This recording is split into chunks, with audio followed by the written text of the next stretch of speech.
சண்டேனாலே non veg special தான். அந்த வரிசையில் இன்றைக்கி மீன் குழம்பு ரெசிப்பியை நம்ம பார்க்கலாம்.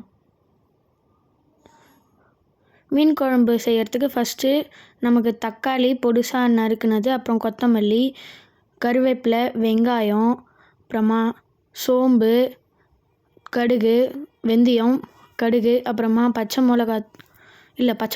மிளகாத்தூள், மல்லித்தூள், கரம் மசாலா, மஞ்சத்தூள், இல்லை மீன் மசாலா, அப்புறம் சிக்கன் மசாலா போட்டிருக்கேன். புளி கரைச்சி வச்சது, புளி ஒரு நெல்லிக்காய் சைஸில், அப்புறமா இஞ்சி பூண்டு, எண்ணெய், அவ்வளோதான். ஒரு குக்கரில் நம்ம எண்ணெய் ஊற்றி வச்சுக்கணும். அதில் எண்ணெய் ஊற்றிட்டு நம்ம எடுத்து வச்சுருந்தோம் அந்த சோம்பு, கடுகு, அப்புறமா வெந்தயத்தை போடணும். நீங்கள் ஃபஸ்ட்டு கடுகு போட்டு அதுக்கப்புறமா வெந்தயத்தையும் சோம்பையும் போட்டால் கரெக்டாக இருக்கும். ஏன்னா கடுகு சீக்கிரமாக பொரியாது. ஆனால் சோம்பும் அந்த வெந்தயமும் சீக்கிரமாக கருகி போயிடும். அதனால் நீங்கள் ஃபஸ்ட்டு கடுகு போட்டு அதுக்கப்புறம் கொஞ்சம் நேரம் கழித்து போடுங்க. அப்புறம் கருவேப்பிலை பொரிஞ்சதும் வெங்காயத்தை போடணும். வெங்காயத்தை கோல்டன் ப்ரௌன் கலரில் ஃப்ரையாக விடணும். அரோமானால் லேசெல்லாம் அப்படியே மொத்தமாக போயிடுச்சு. அது மொத்தத்தையுமே நல்லா கலக்குங்க. நல்லா கலக்குங்க. 5 நிமிஷத்துக்கு கோல்டன் ப்ரௌன் கலரில் வர வரைக்கும் அதை கலக்கணும். வதக்கினே இருக்கணும்.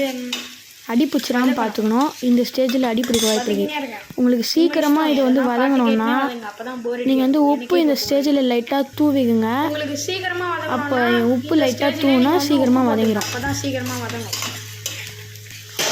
நீங்கள் தேவையான உப்பை இப்போ போடாதீங்க. தக்காளி வதங்குறப்போ அப்புறமா போட்டுக்கலாம். இந்த ஸ்டேஜுக்கு வெங்காயம் வந்ததும் அதை எடுத்து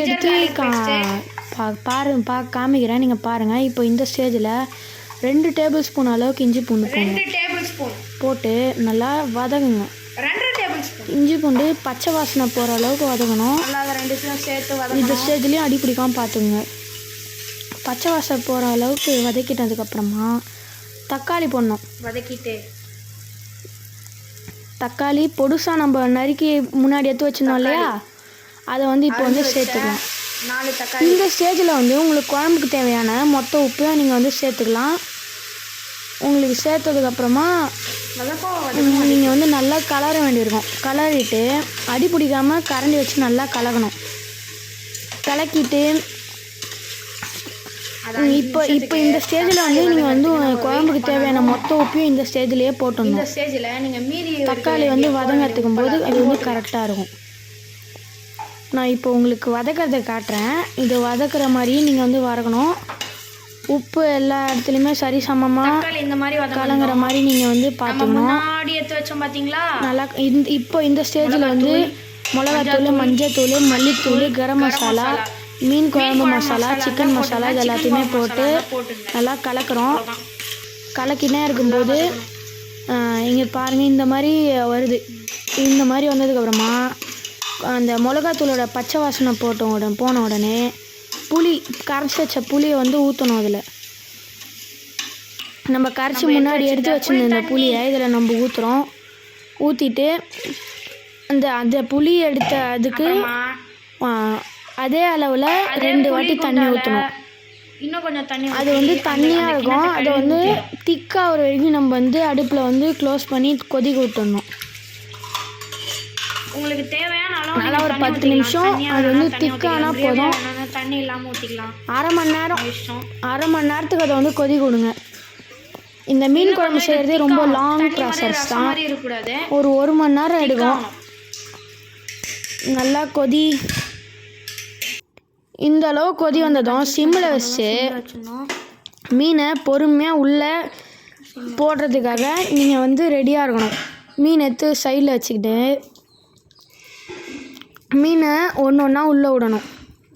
உள்ளே போட்டதுக்கப்புறமா நீங்கள் குழம்ப கரண்டி வச்சு கலக்கவே கூடாது. ரொம்ப ரொம்ப தப்பு. மீன் உடஞ்சி போயிடும். மீன் உடஞ்சிச்சின்னா அப்புறம் குழம்பு நல்லா இருக்காதுல்ல. அதனால் மொத்தமாக ஒன்றா உள்ளே இறக்கணும். நம்ம இறக்கும்போது உள்ளே மசாலா எதுவும் திட்டாக இல்லாமல் ஃபஸ்ட்டு மீன் மொத்தத்தையும் ஈவனாக ஸ்ப்ரெட் பண்ணிக்கலாம். அதுக்கப்புறமா இப்போ நான் வந்து உங்களுக்கு கலக்கி காமிக்கிறேன் எப்படி கலக்கணும் அப்படின்னு. கரண்டி இல்லாமல் இந்த மாதிரி குக்கர் எடுத்து அப்படியே சுற்றி கலக்கணும். சுற்றி கலக்கணும். அப்படி கலங்கினா மீன் மேலே வந்து குழம்பு கொஞ்சம் எடுத்து ஊற்றிட்டு கொஞ்சம் நேரத்துக்கு மீன் வேக விட்ருங்க. எண்ணெய் தனியாக பிரிஞ்சு கொதிக்கிற ஸ்டேஜில் சிம்மில் வச்சு வேக விடணும். அதுக்கப்புறமா அந்த ஸ்டேஜில் இந்த மாதிரி இது கருவேப்பிலை வந்து கொத்தமல்லியை மேலே தூவி அடுப்பை ஆஃப் பண்ணி நீங்கள் இறக்கிட்டா மீன் குழம்பு ரெடி. Like, share, subscribe.